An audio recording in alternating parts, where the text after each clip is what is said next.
Welcome back to the Sports Source. This segment brought to you by Safety Systems. Folks, we are already rolling into June, which is unbelievable.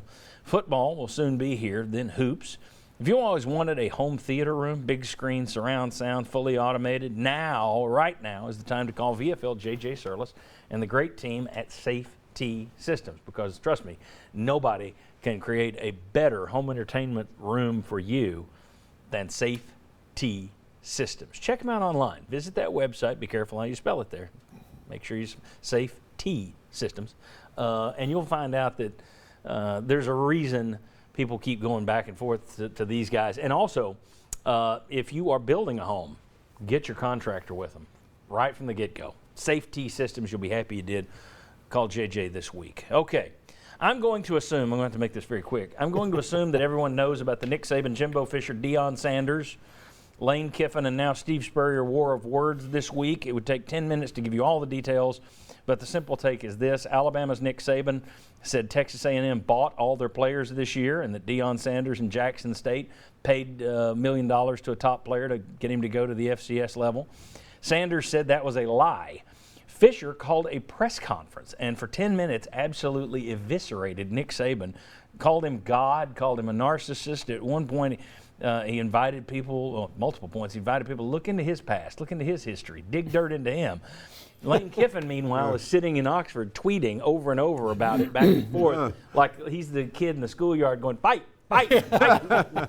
And then SEC Commissioner Greg Sankey reprimanded Saban and Fisher. I don't know if he reprimanded Kiffin for the tweeting. Saban apologized, sort of. Then yesterday, Steve Spurrier was like, why couldn't this happen when I was coaching? So he had to get involved and say, did Saban say anything that wasn't true? Which, no, he didn't. Texas A&M did buy all their guys this year. Twitter, lots of fans, and 99% of the media loved it. I can't remember anything this heated ever. The Kiffin, Urban Meyer thing from here 10 years ago, not even on the Richter scale compared to this. So I'm just going to get your takes. Can be any angle to it at all. What were your thoughts on all this mess this week? Welcome to the Southwest Conference, boys. Texas and Oklahoma ain't even here yet. I mean, that's what it reminded me of. Good point. Was back when the Southwest Conference fell apart, the coaches were going at each other, the schools were hating each other, and I guess this is where we're going to be, you know. So I guess the SEC will be around for a while longer, but that's what it reminded me of, was reading the stories. Of course, you had to wait a few days to read them because it wasn't just there immediately as people said stuff. But that's where I thought. Southwest Conference. Yeah, it was like you'd read one story and it, bing, here's another one. Yeah. Bing, here's another one. Thoughts, guys? What stood out to you? Yeah, go ahead, Jim. Entertaining. I thought it was very entertaining. Look, and John, I think I may differ a little bit on you in this regard. I thought Saban had a poor choice of words. When you say you bought all the players, to me that implies cheating. They used NIL to do it. And NIL's legal. As long as you don't do it. Well, right? As long as you don't do it before they get there. well, the problem is the NIL is supposed to be legal. Everyone has taken that and used it as pay for play because a lot of this is not name, image, likeness. So they have violated the spirit of it. Tennessee is too. I mean, paying somebody to show up at a fan event technically isn't what they had in mind when they created NIL. That's right. But you're right.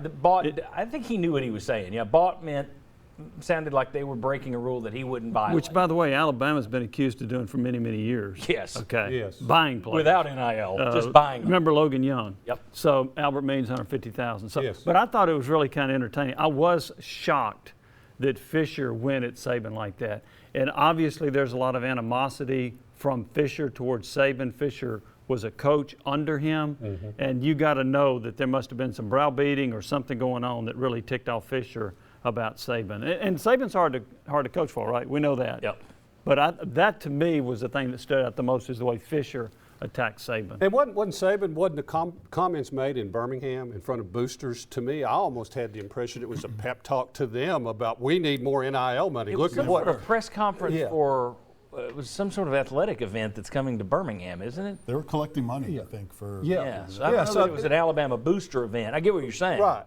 But that is also the quickest apology I've ever seen. Is like what, 24 hours later, and I'm sorry I named names. Yeah, I shouldn't have singled anybody out. Yeah, well, I'm sorry I singled anybody out. So, I mean, it really, I'm sure I'm wondering how many times Greg Sankey had his head spinning just saying, trying to keep up with what's going on here. You know, how big's the fine going to be? That kind of thing. Well, he's on Twitter, but he wasn't tracking it himself. I'm sure it was reported back to him. Here's the thing. Saban said that, hey, Jimbo Fisher Texas A&M bought their signing class. We were second. We didn't do any of that. We wait till they're here. But he also said if things don't change, we're going to have to do that. Mm-hmm. So is he really saying that they cheated? Or if so, you're saying, well, we're going to have to cheat too with this current system? I think he was just saying we're not going to tweak, we're not going to use the NIL the way they do. He came out and said, we have a plan to where everybody on our team gets at least $25,000, which is different than you go to a kid who's playing at Powell High School and say, we'll give you $1 million. UT's giving you $1.5 million, we'll give you $2 million. Right. That's a little different when it's the bidding process. But again, I'm not defending Saban. I will say I thought Fisher came off. He would have been better just sitting down and doing a press conference saying, well, those are the rules, right? And we're playing by the rules, the new rules. Sounds like we're ahead of the game. Maybe Alabama should catch up. That's what you don't come across as a child if you do that. I thought he came across kind of childish. And see, I read after all this stuff, somebody said that makes Alabama, Texas A&M the most anticipated game of next year. It doesn't make me anticipate a game. I mean, Makes me anticipate their handshake. Or lack thereof. Okay, then I said the week of. The game's Most over. anticipated handshake.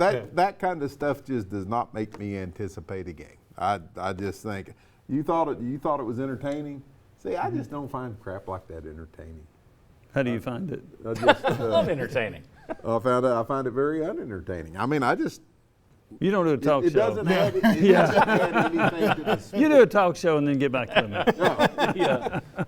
I do whenever I got a mirror at my. It can be both. It can be, hey, they are, made mistakes. They're dumb in what they said, but it also can be entertaining. I love Jimbo Fisher, the audacity when he was asked, well, what do you know about collectives? Nothing. That's See, he on. comes out like that. That's where you deny That's it all. despicable. You'd be much better saying, yes, we played by these are the new rules. We played by them better than they did. I guess Nick's upset by that. You win, winner. You're Charlie Sheen, minus the heroin. Walk away. But instead, he comes out and we don't know anything about that. Well, you look like a big baby. Plus, you're 8-4, so. You better win some games. They're going to run you out of there. It looks like there's more behind it than just those comments. Yeah, and agreed. And didn't Texas A&M beat Alabama last season? Wasn't that the game in College Station? So and then they turned around and lost to And Mississippi State, LSU. And Sankey had comments separate in another story, separate from that same day, that were kind of on Saban's side. That hey, we need to. This isn't the spirit of what we're. Oh yeah, he's been anti-collective, Right. And apparently the rest of the SEC is like. Too bad. Collectives it is. All right. When we come back, it was interesting. Tennessee backed out of a game with BYU, and a lot of the stories that I read in town were kind of buried that part of it. It was like, well, BYU wanted out anyway. No, they didn't. We'll show you what they wrote out there, and I talked to a writer. No, BYU didn't want out of it. So why did Tennessee break this deal? Are they so desperate for cash? That's kind of what they hinted at.